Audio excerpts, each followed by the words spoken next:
Yo, what's up? It's been a while. Man, what's up, y'all? This is your boy Ben Jammin, aka Jammin. Been doing this since 93. I am one of your co-hosts for our new and improved podcast, Unfiltered and On Ball. And if y'all follow us from the last podcast, we had to do a little revamping, and we're back and better than ever. Right now, my co-host is a little busy right now, D Kid Schrock, but he'll be back next week. He'll be back next time around to give us more insight on football, basketball, and always unfiltered. So let's get started. It's not going to be a long show today, but just let you know, man, we got the NBA playoffs coming up. I am so excited, so excited, man. We got some good matchups. First off, we got the number one Oklahoma City Thunder going against either the Suns or the Warriors. The Warriors just beat the Los Angeles Clippers the other day to give them more of a shot of another NBA title. Will they do it?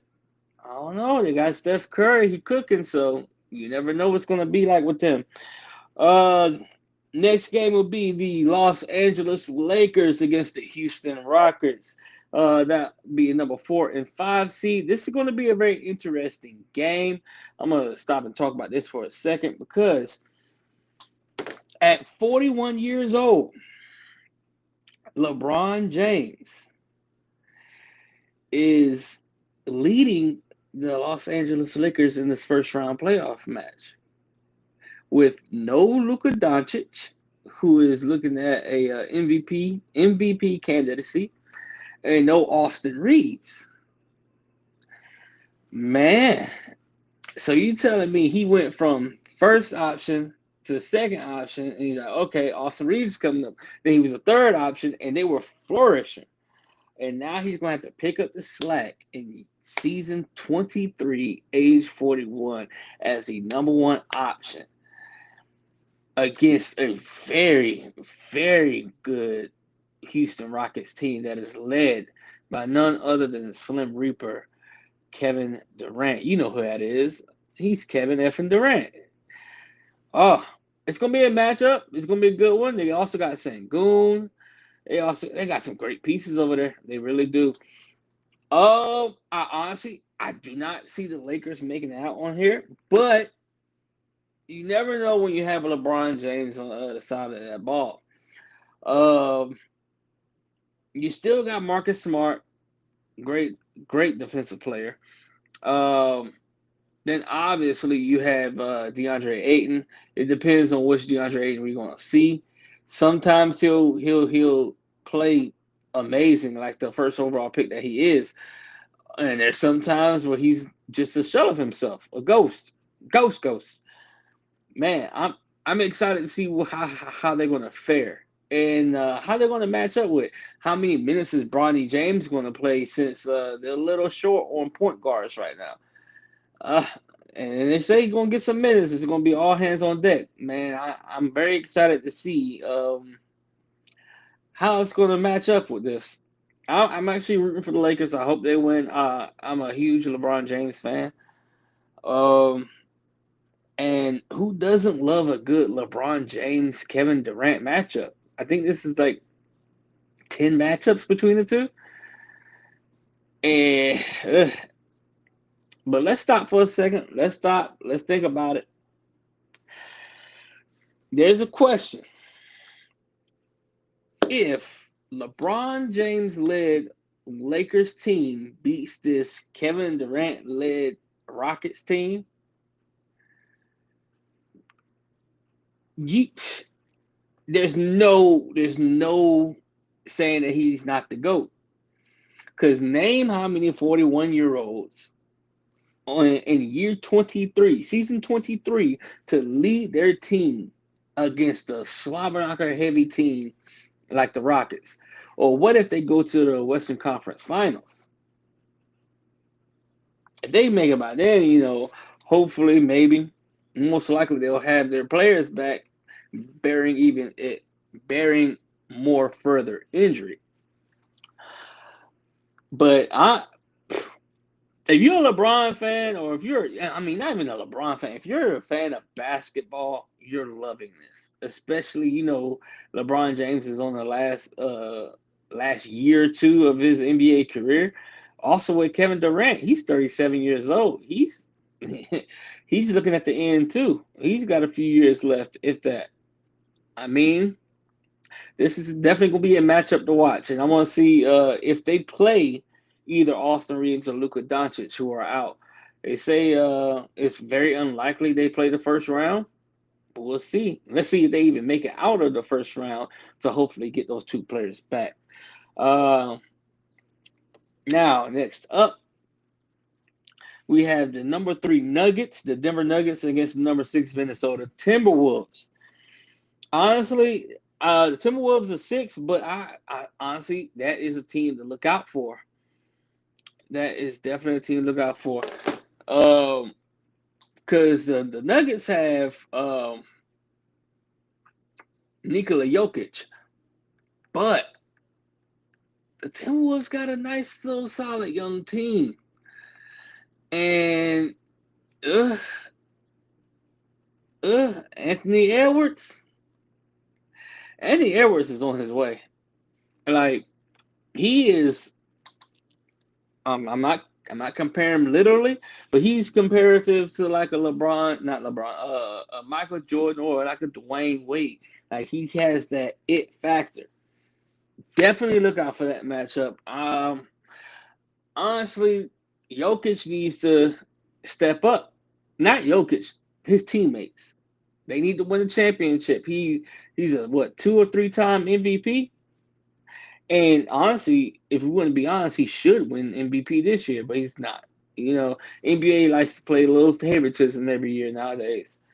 But man, this next matchup is going to be wild. The San Antonio Spurs, that's led by Victor Wembanyama, and also the number 7 Portland Trailblazers. The Spurs have a chance to win it all. Victor Wembanyama, I think he's broke records for blocks per game, and not blocks per game, but blocks in a game. I think the total was 9 that he had. Like, that's crazy. And he almost can have a triple double or quadruple double just off of his defensive prowess. And he might win MVP as well. He's in the running as well. So, I mean, this is going to be a great matchup. Anthony Edwards is a great player. He's always going to bring it to the hardwood. And then, man, the Spurs got a nice young team. Steven Castle. You also got Victor Wembanyama, of course.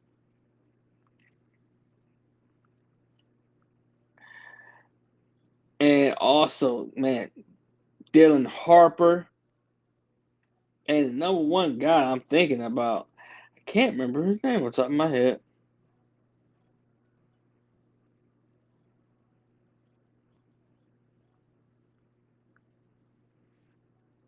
De'Aaron Fox. That's who it is. And you got De'Aaron Fox. Man, that's a solid team. That's a solid team. Now, for that matchup, but now moving on to the Eastern Conference, you have the number 1 Detroit Pistons, who are finally like, they up there. Bad boys for life. Against either the number 8 Magic or the number 8 Charlotte Hornets.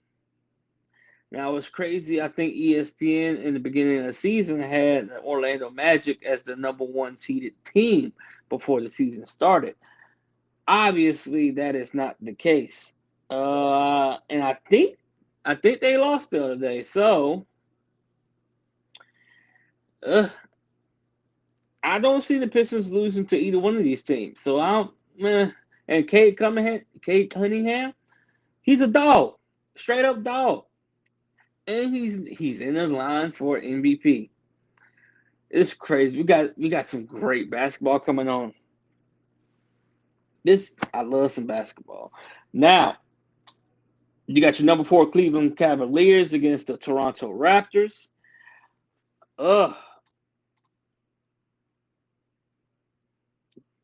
Now, James Harden needs to win. Forget Donovan Mitchell. Forget all the other players.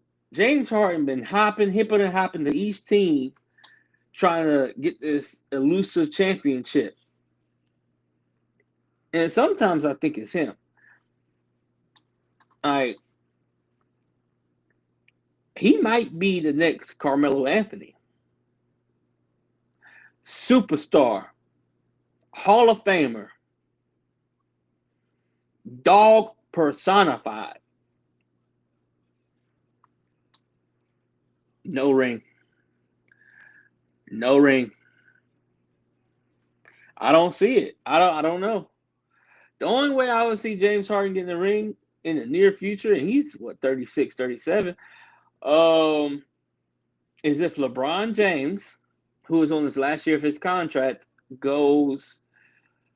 doesn't re-sign with the Lakers and goes to sign with the Cleveland Cavaliers, his hometown. Now that, because they got point guard, they got shooting guard, they got all that. Small forward is where it's like, okay, and he's still elite.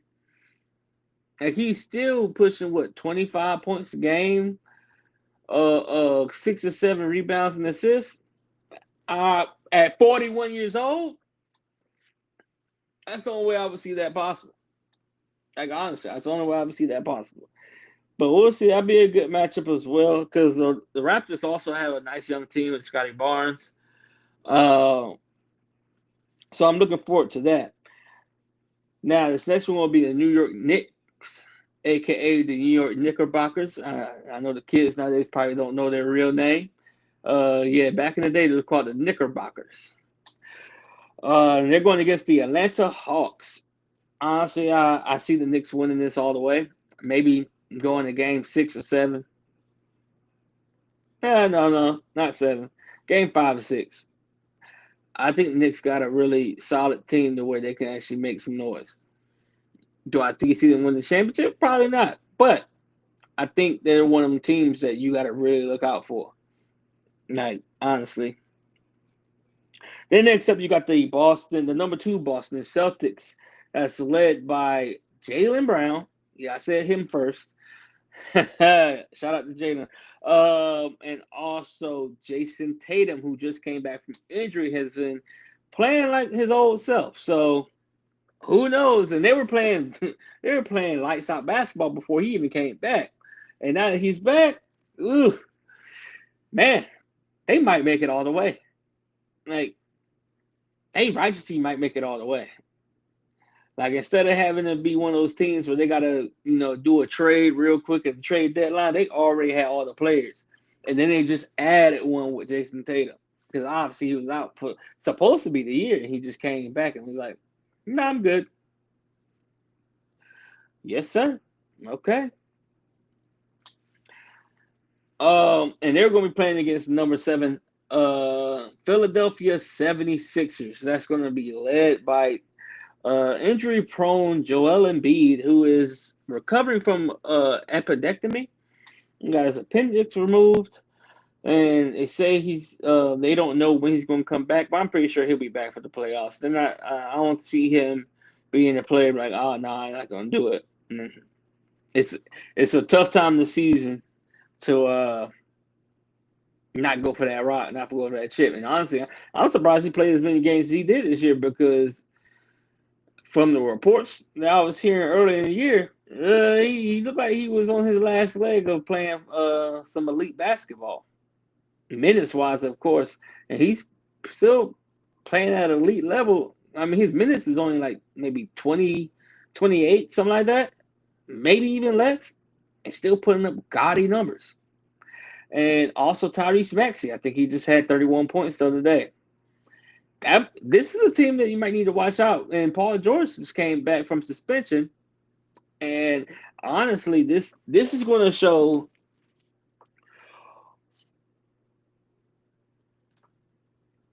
This is going to really show like how that trade for Paul George really fared for them. And this is going to define his career. More so than like an Embiid.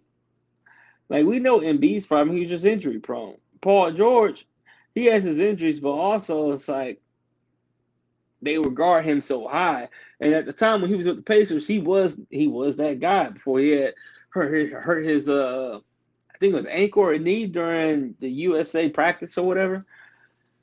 At the Olympics, not the you get what I mean, Olympics or something. Uh, but I don't know. We'll see. Is Paul George going to lead them? Are they going to win the game, or is it going to go to Game 7? Are they going to sweep, or are they going to get swept? We'll find out.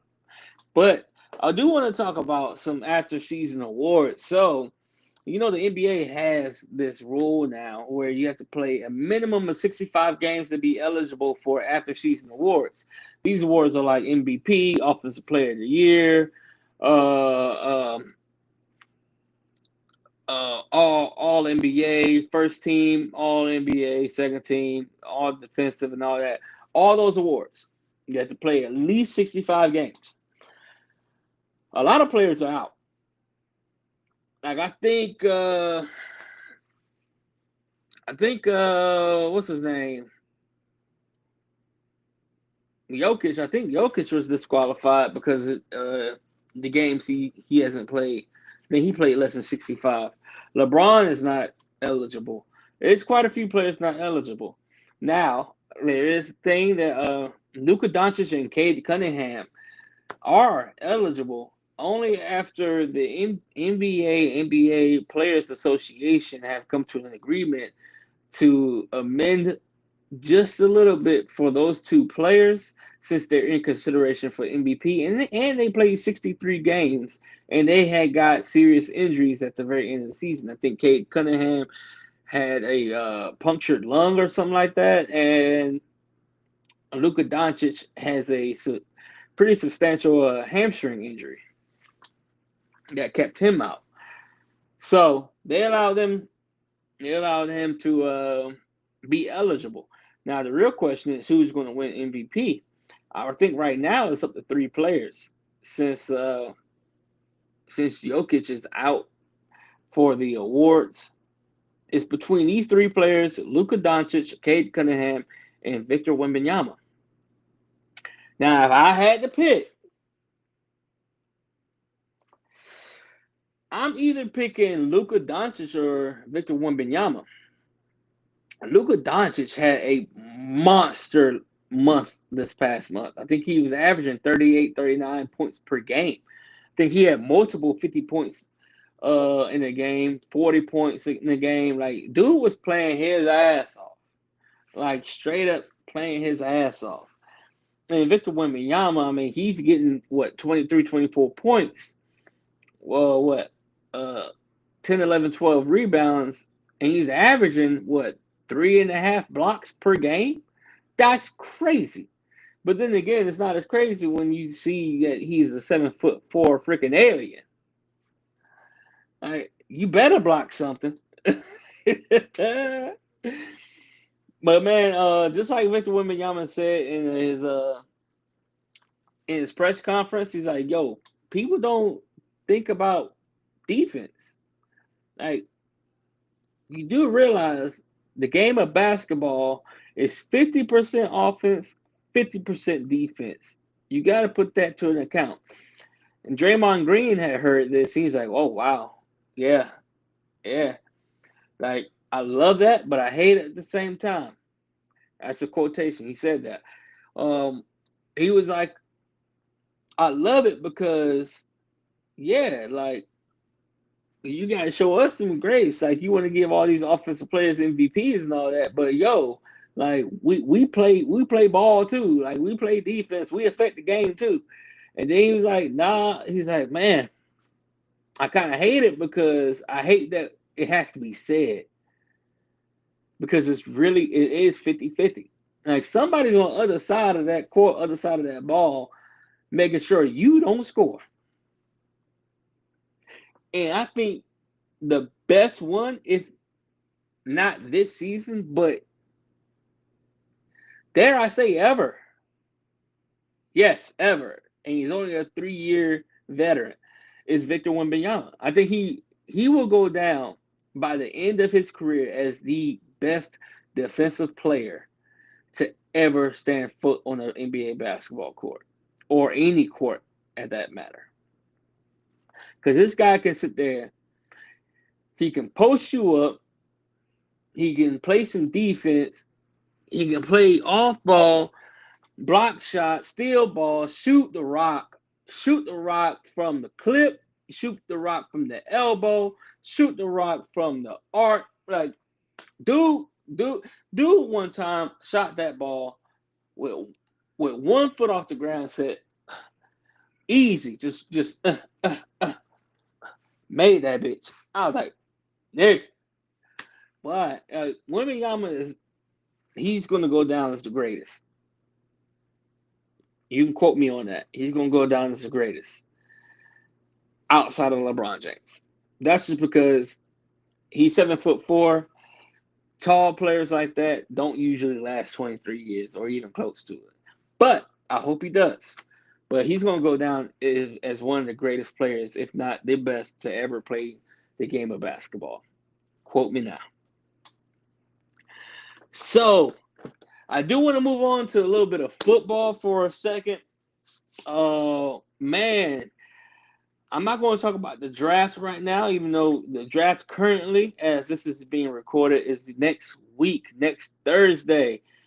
Man, it's going to be a good one. I'm gonna try and watch it. I'm gonna be at work the most of the time, but I'm gonna try and catch up on it and try to keep y'all posted on that. But what I really want to talk about is the Hall of Fame. So these are the players that are eligible for next year's Hall of Fame. Starting off, Rob Gronkowski, first ballot. Adrian Peterson, Ben Roethlisberger, Richard Sherman,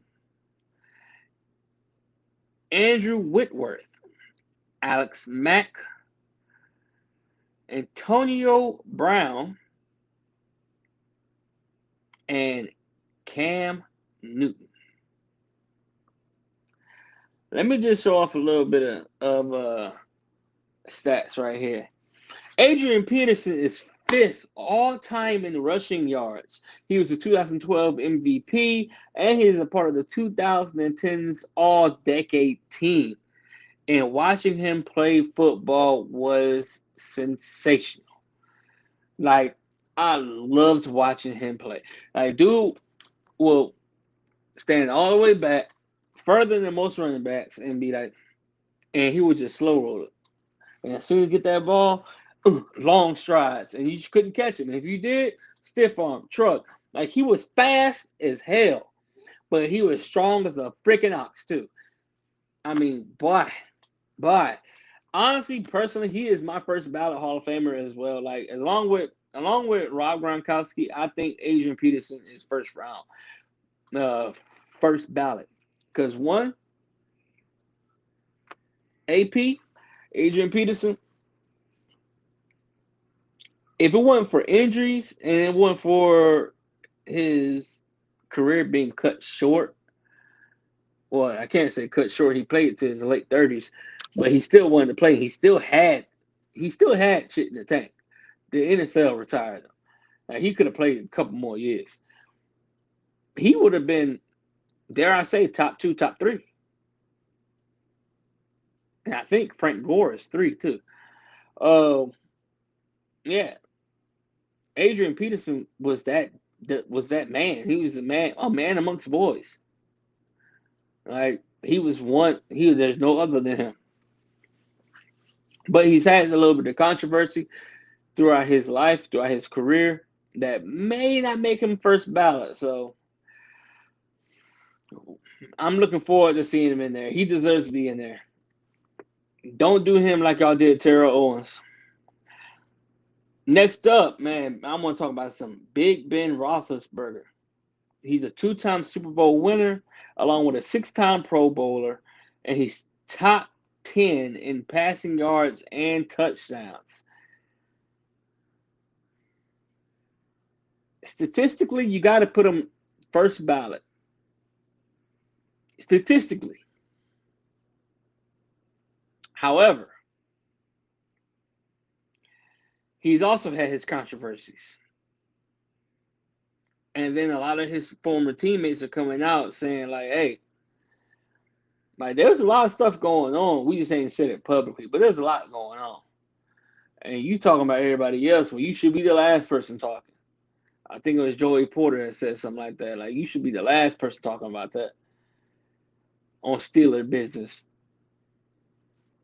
I'm like, hey, you might want to shut the fuck up. Because they were trying to air that man out left and right. And Richard Sherman, he's a 3-time first team All Pro and a former member of the Legion of Boom on the Seattle Seahawks.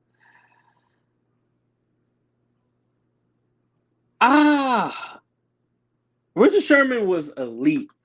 Richard Sherman is a Hall of Famer. He should be in the Hall of Fame, but it's not as clear cut like, oh yeah, I'm putting you in the Hall of Fame first ballot. Like, I think first ballot Hall of Famers, like, if you're a Hall of Famer, you're elite. You're the elite of the elite. But a first ballot Hall of Famer is like God level, legend level. Like,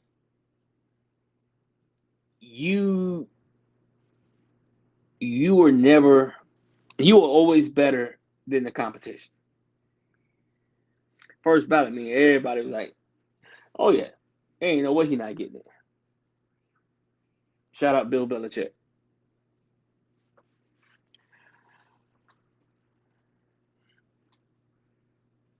Now, next time I want to talk about,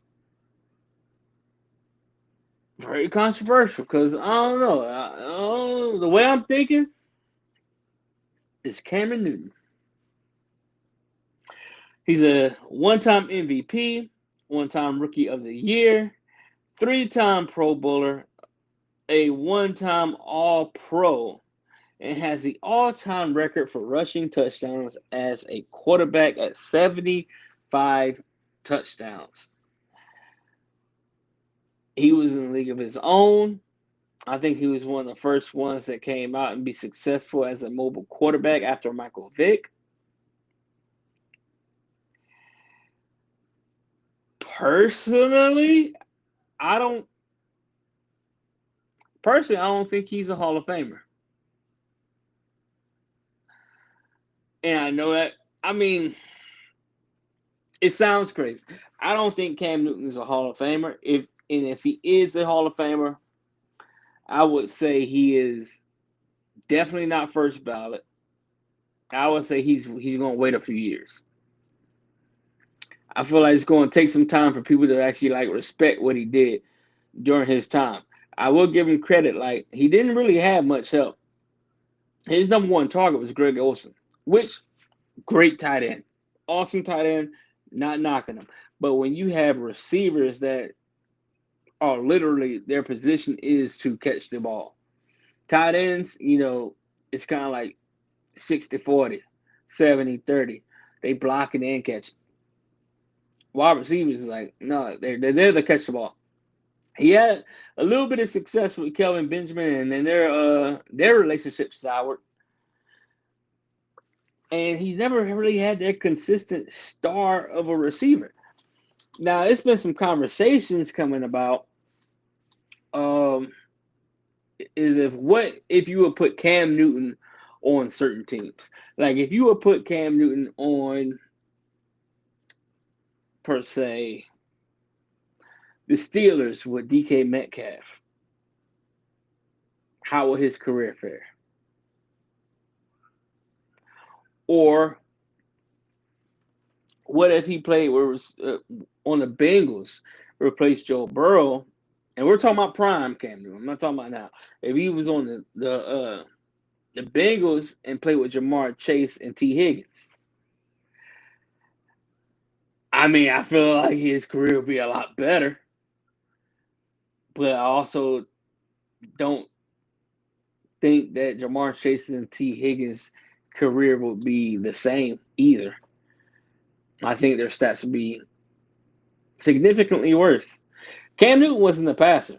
I think he was a career 60% passer rating percentage. I mean, or like 50 something percent. Like he was never really a thrower of the ball. He can sling it. He can throw as far as he can, hard as he can. But as far as accuracy, he was never that guy. And me personally, I feel like he's only had that one great year is when they went to the Super Bowl. I think every year was, to me, above average. Now, of course, you give him the rock, like he's gonna make something happen.